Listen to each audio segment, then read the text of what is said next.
Hey Emeric, I wanted to stop by and ask you some questions. Do you have some time? Sure, thank you for having me. And yes, this is my studio here in Los Angeles where I edit all my time-lapse, hyperlapse, YouTube video, online classes, all of this.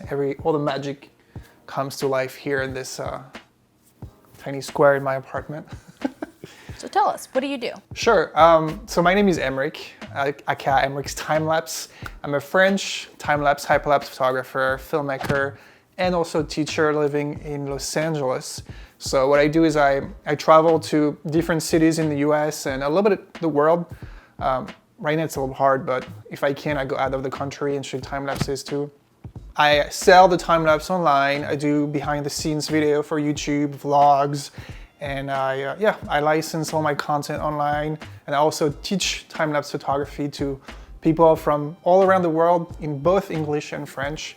So it's a lot of work to translate the classes from one language to another, but yeah, I think it's worth it because both of my parents are teachers. So.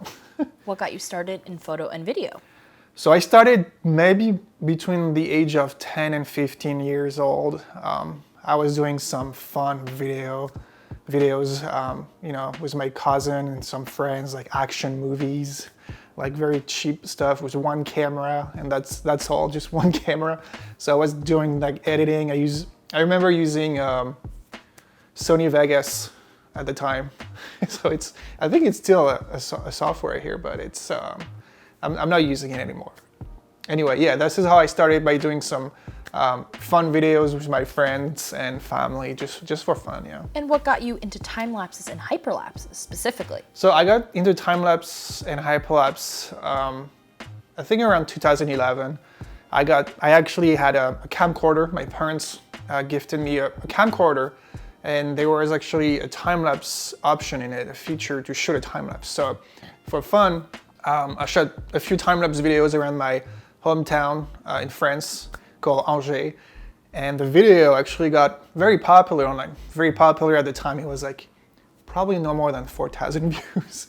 But I was pretty excited by the feedback that people shared with me. So that's why I really wanted to shoot more time lapses. And a year later, I actually got my first real DSLR camera, and I was watching YouTube videos on how to create better time lapses. And it was a process that took a few years to get to that point. What was your first camera? What was my first camera? My first camera, so I got like a camcorder, Panasonic camcorder, I don't remember the name, but then my real first DSLR camera was T3i, which in Europe is called 600D, I believe.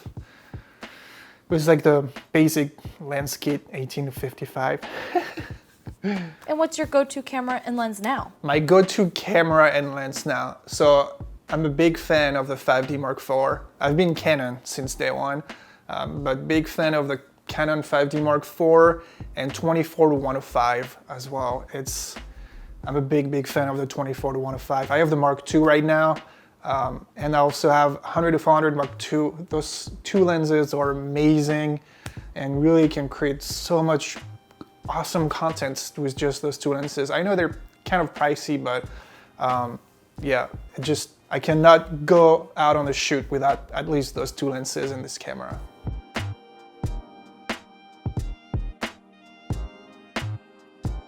You aren't from LA, right? Where are you from?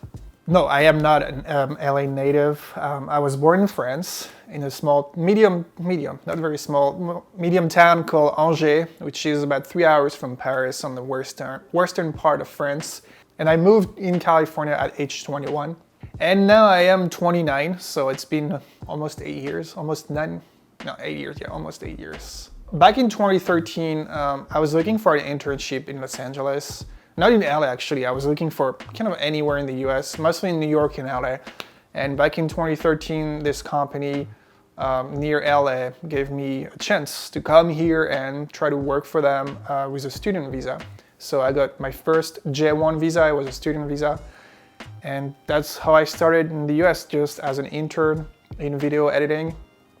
And now I have an O1 visa, which is a visa for artists, not just for artists, but for artists and people working in the industry who are talented in their field. That's how they call it. So I was actually lucky enough to get my O1 visa for video editing and time-lapse photography recently. So yeah, I'm really happy with that. Did you think you'd gain such a following on YouTube like you have? No, not at all. I think I started my YouTube channel back in 2015 or so. At first, I had no idea what to do with it. I didn't know what to share on it. I just wanted to share like behind the scenes vlogs, just random videos about my work. Because, at first I was a filmmaker and a video editor, so I still love doing like some sort of video related content and not just time-lapse photography. Because time-lapse photography, it's like you take the pictures, then you come back home and then you edit the pictures and then you get like a 10, 20-second video. But then there's an entire world around time-lapse photography, like going on location, traveling, behind the scenes, all of this. So yeah, I think that's kind of why I started my YouTube channel back in 2015. And I think the video, actually the interview of Joe, New York City Timescape, kind of got me like 30,000 followers in a few days only. So yeah, one video actually brought me most of my subscribers right now. How did it feel like going viral with that video with Joe? Yeah, it was kind of, it was surprising. Like the video got 100,000 views in an hour or so. I was like, what is going on? Like, is this a glitch from YouTube? And then we reached 1 million views, I think, in less than a week. And it actually slowed down at the end, but yeah, now it's 3 million views after a year or so. And it was crazy. It was surprising, very unexpected. But I was pretty happy because I got actually some money with the YouTube ads, which kind of really nice actually. It was really, really interesting to see a video go viral like this. You teach your own courses too. Tell me a little bit about it. Sure, yeah. So yes, I have my online classes where I teach time-lapse, hyperlapse photography. The reason why I do time-lapse classes like this is because I really want people to create quality over quantity. It's my motto in a way. And so I really take the time to share how to create better contents, better time-lapse videos. So it's like choosing the right settings, the right interval, the right composition, and how to clean your time lapses. Like there's a bunch of videos. Actually, I shot over 24 hours of video lessons. So yeah, it's 4 years worth of video classes available on my website. Why do you think it's important to teach people how to create? Why is it important? It's a good question, actually. I think it's because I'm a perfectionist and I feel like I got to the point I am today because I know how to take the time to create like a good time lapse. And I really want, and I know time lapse actually is a niche and it's still growing and growing years after years. So I really want to try to tell people how they can, create better content and be proud of their own work. And I know it's hard because as artists, we usually have doubts, we can not sure about what we create. Sometimes we hate our work, we hate what we're doing. And I know it's not easy every day to make a living from creating something from scratch like I do and being an artist. So that's really what I'm trying to share with my students is like, come on guys, just take the time to clean your time lapse, select your interval.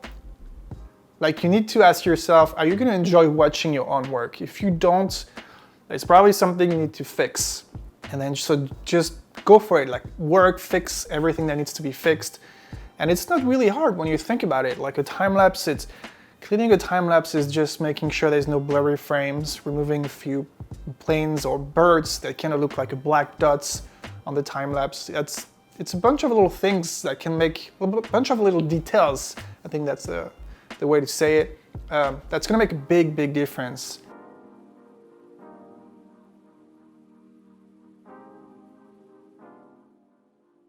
Do you have any projects you're working on or coming up? Yeah, I'm actually working on a huge time-lapse masterclass 2021. It was supposed to, come out this year, but with the virus, it's not happening.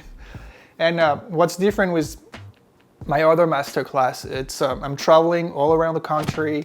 I'm going to different cities and I'm showing people how to approach cityscape, how to shoot time-lapse of cities around America, around the US, because every city skyline is a little different. Like New York, Chicago, Los Angeles, San Francisco, Miami, they're all different. So I'm going there, I'm filming myself and I'm telling people how to approach a city like Chicago, New York, or other major big cities in the US. And the masterclass is also going to have motion control time-lapse using like a slider, a pan and tilt system, astro time-lapse, with the sky and landscape, like a bunch of other topics I haven't really talked about in my current classes. And it's all going to be in one giant time-lapse masterclass, which is so far 40 plus videos. I have only 5 done, so I have a lot of work ahead. How much gear do you carry when you shoot? Yeah, I do have a lot of gear and it's sometimes a little challenging to decide what I want to bring if I'm flying or if I have to hike for a while. So I have like 2 bags. I have like a roller bag that I can take if I'm not hiking, and then I have a backpack. We usually bring like 1 camera, a couple lenses, and yeah, that's pretty much it. Would you rather 1 battery or no tripod on a shoot? Okay, I think I would say 1 battery. You can go a long way with only 1 battery. Batteries now are really powerful, but I actually one day had 2 cameras for 1 tripod and the sunset was unbelievable.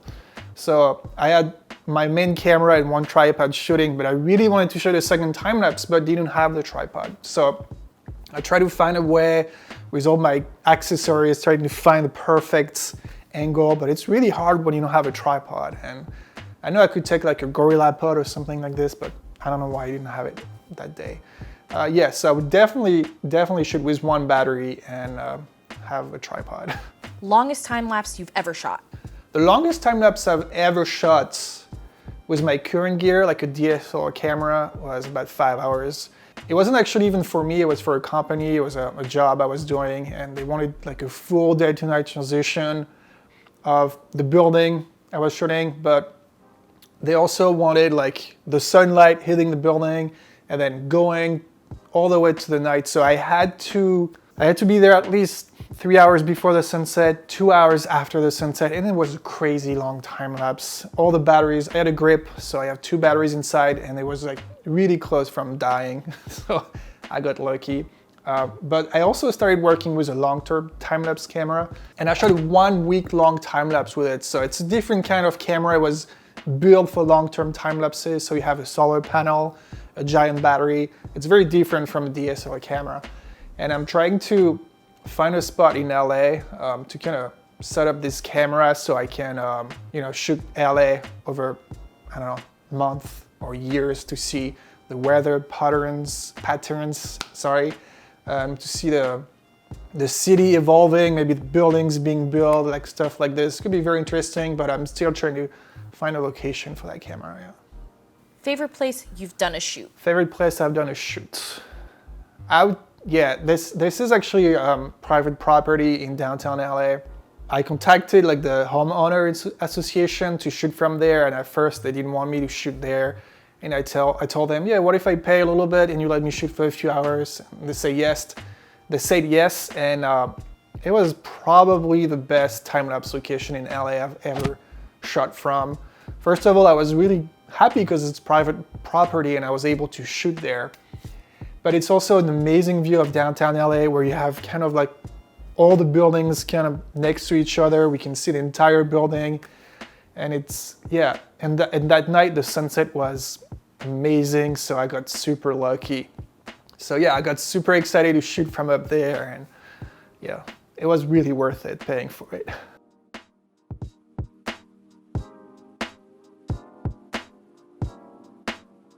Most challenging shoot you've had? The most challenging, so the first thing that comes to my mind, I would say, There's a couple actually. It's always from observation decks, like top of the rock in New York, for different reasons. One, tripods are not allowed. So you need to bring either a tiny tripod or a gorilla pod. Number two, it's full of tourists all the time, especially around sunset. So you need to get there early. You need to find a spot where you can stay for like 2 or 3 hours. You need to shoot for a long period of time with a small tripod. It's usually windy because you're like super high up. And there's a lot of people around who want to also shoot the sunsets. You have to tell them, hey guys, just be careful a little bit, like I'm shooting a time lapse. Yeah, it happened in top of the rock in New York. It was really challenging, but I got some amazing footage at the end, and that's what, gives me the motivation to keep shooting and to challenge myself a little more, because the final product is amazing. If you weren't a videographer, what would you be? I have no idea. The first thing that comes to my mind, I would say be a pilot, maybe? Or maybe build stuff. I like building stuff. So maybe something like this. What's the best piece of advice you've received? The best piece of advice I've received. So I remember my parents, when I was a kid, telling me something like in French, qui ne tente rien n'a rien, which means in English, if you don't try anything, you won't get anything. Like, yeah, who tries nothing gets nothing. I don't know if it makes sense. And I feel like this line got stuck in my head for the past 10, 15 years. And it's kind of the reason why I'm in the US. Because before moving to the US, I was just telling myself, okay, I'm just going to try this. I'm going to send email to those companies to see if they want to work with me. I'm just going to try it. And my entire life is kind of built around trying new things to see where it's going to take me. Aside from your camera, favorite piece of gear? My favorite piece of gear, I would say it's a drone. It is kind of a camera, you'll say. But it's amazing. I got a drone like less than 2 years ago now. It's amazing what you can create with a drone, like the new possibilities that it offers, like new angles that are not possible unless you like rent a helicopter, which is really expensive. But for the price of a drone, the amount of content you can create, like hyperlapse, you can create a time lapse from the sky. How cool is this? With just a drone. So I know it's a camera, but it's not like a DSLR camera, you know what I mean? If there was a movie about your life, who would play you? As a kid, I would say probably Macaulay Culkin from Home Alone, because we kind of look alike as a kid. I should try to find the picture where I do look like Macaulay Culkin when he is a kid as well. When we're both kids, we kind of look alike. And as adults, I don't know, maybe like Michael Cera? I feel like Michael Cera doesn't really know what he's doing all the time, but he's doing it really well. And sometimes it's kind of how I feel in my life. I really don't know what I'm doing, but I'm just doing things. And yeah, Michael Cera, definitely. I know Macaulay Culkin and Michael Cera don't look anything alike, but I guess that's, who would play me the best. Who should we interview next? I think you should interview Gunter Wegner. Gunter is a good friend of mine. He is the creator of Timelapse. He has actually changed the time-lapse industry with Timelapse and everything he has done for the time-lapse industry. And I feel like it could be a very, very interesting interview for this channel. That's it. Thanks for answering all my questions. Yeah, well, thanks for having me. All right, see ya.